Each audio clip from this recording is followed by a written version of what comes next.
FIA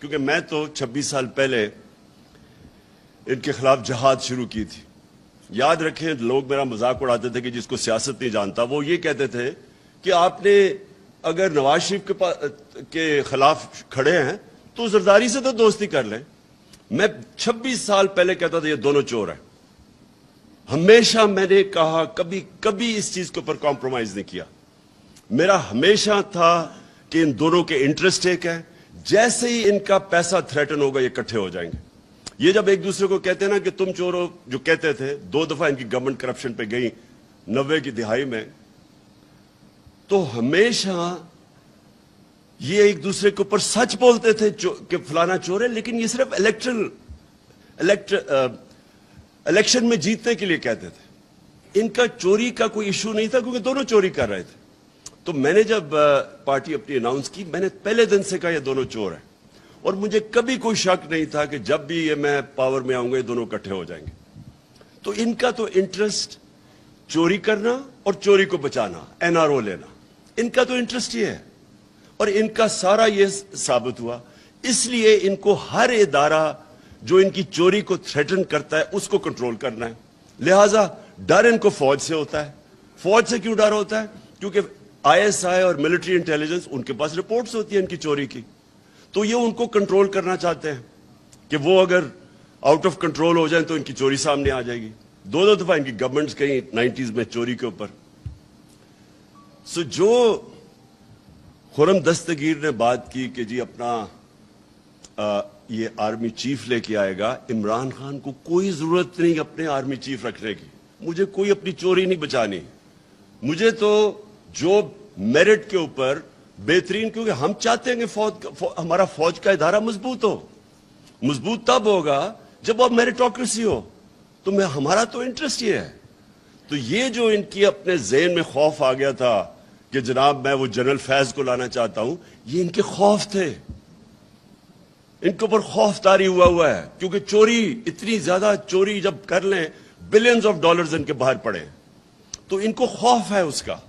اس خوف کی وجہ سے یہ پینک کر رہے تھے کہ اوہو, یہ اگر وہ نومبر کے اندر اپنا آرمی چیف رکھ لیا تو یہ ملک کو تباہ ہو جائے گا, یعنی ان کی فیوچر تباہ ہو جائے گی. لیکن میں جو مین تھی میں اب اس کے اوپر آنا چاہتا ہوں. دیکھیں, پہلے تو یہ سمجھ لیں کہ امریکہ جب رجیم چینج کرتا ہے تو کیا امریکہ رجیم چینج کرتا ہے دوسرے ملکوں کی بہتری کے لیے؟ اوپر سے تو وہ کہتے ہیں کہ ڈیموکریسی اور ڈیموکریسی, ہم دنیا میں ڈیموکریسی لانا چاہتے ہیں, فری ورلڈ, یہ تو سارا ریٹرک ہے. لیکن رجیم چینج جب بھی ہوتا ہے وہ لوگوں کو, ملکوں کو استعمال کرتے ہیں اپنے انٹرسٹ, اپنے فورن پالیسی کو آگے بڑھانے کے لیے. تو جو رجیم چینج ہوتا ہے, پہلے تو یہ کلیئر ہو جائے, وہ امریکہ اپنے انٹرسٹ کے لیے کرتا ہے, وہ ہمارے انٹرسٹ کے لیے نہیں کرتا. اب کیا ہمارے انٹرسٹ میں ہے کہ ہم بیسز دیں امریکہ کو؟ کیا یہ ہمارے انٹرسٹ میں ہے؟ کیا ہمیں پتہ نہیں چلا کہ ابھی یہ جو وار آن ٹیرر ہوئی تھی, اس میں جو ہماری تباہی ہوئی, یہ اسلام آباد ایک فورٹرس بنا ہوا تھا, خود کش حملے ہو رہے تھے, کرکٹ ٹیم یا ٹور نہیں کرتی تھی, انویسٹر تو بڑی دور کی بات ہے. کیا یہاں میریٹ کے اندر جو بم بلاسٹ ہوا, تو ہم سب کو پتا ہے کہ ہم استعمال ہوئے تھے اس میں. ہمیں ہمارے سربراہ کو دھمکی دی گئی تھی تب بھی کہ we will bomb you into stone age, اگر آپ ہماری جنگ میں نہیں شامل ہوں گے. اور ہم شامل ہوئے, جھوٹ بولا ہمارے سے. مجھے یاد ہے میں وہ میٹنگز میں تھا کہ نہیں جی ہم تو ان کو صرف لاجسٹیکل سپورٹ دے رہے ہیں. ادھر سے شروع ہوا. میرے اسمبلی میں تقریر ہے جب انہوں نے فوجیں بھیجنی شروع کی اپنی وزیرستان میں. میں نے ان کو سمجھایا, کیونکہ اگر آپ نے تاریخ پڑھی ہو, سارے اس علاقے کی تاریخ پڑھی ہو, اتنی اسٹوپیڈیٹی کبھی بھی کسی ہمیں نہیں کرنی چاہیے تھی. مجھے ابھی بھی یاد ہے میں نے سپیچ کی کہ میں وہ علاقوں کو کیوں بہتر جانتا تھا. میں نے ایک ٹریول بک لکھی تھی سارے قبائلی علاقے میں پھر کے. اس ٹریول بک میں جب آپ نے تاریخ پڑھی ہو تو آپ کو پتا ہونا چاہیے, آپ کو یا پتا یا نہیں, کہ جو سب سے زیادہ انگریز فوجی مرا تھا وہ وزیرستان میں مرا تھا, یہ قبائلی علاقے میں مرا تھا. 80 سال کے اندر سب سے زیادہ ان کی کیجولٹیز ادھر ہوئی تھی, اور 1947 تک وہ ان کی کیجولٹیز ہوتی رہی تھی. باقی ہندوستان میں امن تھا 1857 کے بعد، لیکن قبائلی علاقے میں کانسٹنٹلی کہیں نہ کہیں لڑائی ہو رہی تھی۔ 1935 میں آدھی برٹش انڈین آرمی اس کے باہر تھی، وزیرستان کے باہر۔ ہمیں جس طرح پورا امن تھا، ہمارا ایک فوجی نہیں تھا، ایک چوکی نہیں تھی پولیس کی، وہاں ٹوٹل جدھر ہمیں نہ ہمارا کوئی خرچہ تھا نہ کچھ تھا، وہ ہماری فوج تھی۔ ہم نے اتنا بڑا ظلم کیا وہاں فوج بھجوا کے، اور مجھے ابھی بھی یاد ہے 2003-04 میں جب فوج بھجوائی امریکہ کے پریشر کے اوپر۔ پھر میں ذرا اب آپ کو ایک انسیڈنٹ بتاؤں، لوگوں کو تو پتہ نہیں تھا کیا ہوا وہاں، لوگوں کو تو وہی جو پیسہ چلا تھا ابھی رجیم چینج کے اوپر ہمارے پہ چلا، جو مصدق کے اوپر چلایا گیا، جب اس کو پہلے تو بدنام کرتے ہیں نا کسی کو، جب رجیم چینج کرنا ہو پہلے میڈیا پہ پیسہ چلتا ہے، تب بھی میڈیا پہ پیسہ چل رہا تھا۔ مجھے طالبان خان کہہ رہے تھے کہ یہ جی پرو ٹیررسٹ ہے، یہ اس کے خلاف ہے، یہ دہشت گردوں کے ساتھ ہے۔ مجھے تب یاد ہے کہ اتنی بڑی کیمپین چلی کہ جی جو بھی کہے کہ یہ جی اس جنگ میں نہ شرکت کرو، یہ ہماری جنگ نہیں ہے، جو بھی کہے اس کے پیچھے پورا میڈیا ٹیگ آ جائے، اور لوگوں کو پتہ ہی نہیں تھا قبائلی علاقے کا۔ میں تو جانتا تھا۔ تو مجھے یاد ہے میں ملا جنرل اورکزئی کو، یہ بڑا امپورٹنٹ آپ کے لیے سمجھنا کہ اس ملک سے ہوا کیا تھا۔ جنرل اورکزئی اس وقت کمانڈر تھے ساری جو ہماری آرمی تھی قبائلی علاقے میں۔ تو وہ کہتے کہ ہم نے ایک اکارڈ سائن کیا 2006 میں کے قریب، ایک وزیرستان اکارڈ کیا۔ تو کہتا ہے امریکنز کا ایک بڑا ہائی لیول ڈیلیگیشن آیا ہمارے ساتھ پوچھنے، ہمارے سے بات چیت کرنے کے لیے، ریگولر ملاقات ہوتی تھی، ہم ان کے ایلائی تھے۔ وہ اور بات ہے کہ ہم ان کے ایلائی تھے، وہ ہمارے اوپر ہی بمباری کر رہے تھے۔ تو وہ جب بات کر رہے تو یہ ایکسپلین کر رہے تھے ان کو کہ ہم نے کیوں ان سے یہ پیس اکارڈ کیا ہے۔ انہوں نے بتایا کہ ہماری کیجولٹیز بہت زیادہ ہو رہی تھیں، ہم پاکستان کی فوج کی کیجولٹیز ہو رہی تھیں۔ تو وہ ایک کہتا ان کا جو ایک سینئر آدمی وہ چپ کر کے سنتا رہا۔ جب ہم نے اس کو ایکسپلین کر دیا کہ جی ہمارے یہ مسئلے تھے اس لیے ہم نے وزیرستان اکارڈ سائن کیا ہے، تو وہ کہتا وہ سینئر جو ان کا آفیشل تھا وہ کہتا یہ ذرا سنیں، we are paying you to fight not to have peace accords. حکم دیا اور انہوں نے اکارڈ توڑوایا، ڈرون اٹیک کر کے توڑوایا اکارڈ۔ تو ہم مر رہے تھے یہاں، ہم یعنی کوئی پاکستانی ادھر بھی مر رہا ہے ادھر بھی مر رہا ہے، ہمارے اوپر ڈرون اٹیکس ہو رہے تھے۔ مجھے آج بتائیں کہ ایک جگہ کبھی کسی نے اپریشیٹ کیا ہے کہ جس ملک نے ان کے ساتھ وار آن ٹیرر کے اندر سب سے زیادہ قربانیاں دی، ایک جگہ اپریسیشن ہوئی ہے؟ وہ اس لیے نہیں ہوئی کہ ہم نے اپنے آپ کو استعمال ہونے دیا۔ تو میں جب یہ کہہ رہا تھا کہ یہ بیسز کے اوپر ایبسلیوٹلی ناٹ، وہ اس لیے کہ میرے ملک کا انٹرسٹ ہے، ہم کیوں کسی کی جنگ میں شامل ہوں؟ ہم اگر افغانستان کے اندر اب طالبان کی گورنمنٹ ہے، ہمیں کیا ضرورت ہے کہ ان کو یہاں سے کوئی ادھر اٹیک جائے یا وہ کچھ کرے، اور ہمیں کیا ضرورت پڑی ہوئی ہے کہ ہم ویسی کمبیٹنٹ بن جائیں۔ آپ جتنے مرضی کہیں کہ نہیں جی ہم صفائییں پیش کریں، لیکن جیسے ہی آپ کی زمین استعمال ہوگی آپ آٹومیٹکلی ان کے ساتھ ان کے شامل ہو جائیں گے ان کی جنگ میں۔ اس لیے یہ ہمارا انٹرسٹ ہے۔ دیکھیں میں کبھی اپنے آپ کو اینٹی امریکن نہیں سمجھتا، ہماری بڑی زبردست پاکستانی امریکن کمیونٹی ہے جو سب سے امیر پاکستانی ڈائسپرا ہے، ہمیں تو کبھی ان سے تعلقات خراب نہیں کرنے چاہیے۔ ہمارے جو امریکہ سپر پاور ایکسپورٹس ہماری سب سے زیادہ امریکہ ہے، ہمیں کسی صورت تعلقات نہیں خراب کرنے چاہیے، لیکن کیا ہمیں اپنے آپ کو اس طرح ٹیشو پیپر کی طرح استعمال ہونا چاہیے؟ اب ان کا ایجنڈا کیا ہے؟ ان کا ایجنڈا بڑا سیدھا ہے، اسرائیل کو ریکگنائز کرو، ہندوستان کو ایکسپٹ کرو کہ یہاں لوکل تھانے دار ہے ہمارا، ان کو اپنی کشمیر کو بھول جاؤ، کیونکہ وہ چاہتے ہیں کہ ہندوستان تکڑا ہو اور تاکہ وہ چائنا کو فیس کرے، تو ہمیں وہ چاہتے ہیں کہ ہم بڑے آرام سے جو ہندوستان کا ہے اس کو سلوٹ کرو۔ اب کوشچن یہ ہے کہ کیا یہ پاکستان کا انٹرسٹ ہے؟ جس وقت آپ اسرائیل کو ریکگنائز کرتے ہیں، آپ یاد رکھیں کہ آپ کا جو جتنا کشمیر کا موقف ہے اسی دن زیرو ہو جاتا ہے۔ جب آپ اس کو ریکگنائز اگر آپ ایکسپٹ کر جاتے ہیں کہ پیلسٹینین جب ریکگنائز کرتے ہیں تو آپ ایکسپٹ کر جاتے ہیں کہ پیلسٹینین کا کوئی